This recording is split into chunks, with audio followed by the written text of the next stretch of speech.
Wonsa. Just call me Wonsa. Did you know that learning has no end? Now we have Q&A. What do you call an animal without backbone? We call that invertebrate. With backbone, we call that vertebrate. Who discovered North Pole? Discoverer of North Pole was Robert Peary, and South Pole discovered by Rod Almuzin. Who was the first woman, Filipino one, to become a senator of the Philippines?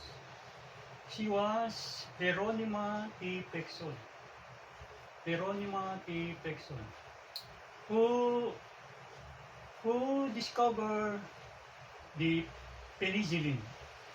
The discoverer of penicillin was Alexander Fleming. Who discovered the way to prepare penicillin? Lord Florey. Next.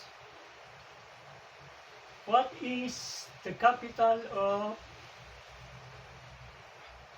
Canada? Ottawa. The capital of Canada.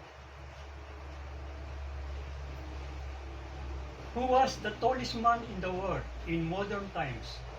He was Robert Pershing Perry. Robert Pershing Wardlaw, the tallest man in the world. His height was 8'11" and still growing. Next, in what part of the human body can you find cerebellum and medulla oblongata? The answer is brain. Thank you for watching, and just subscribe and like. Our thought for today: beyond the valley of sacrifice lies the valley of success. Thank you for watching, and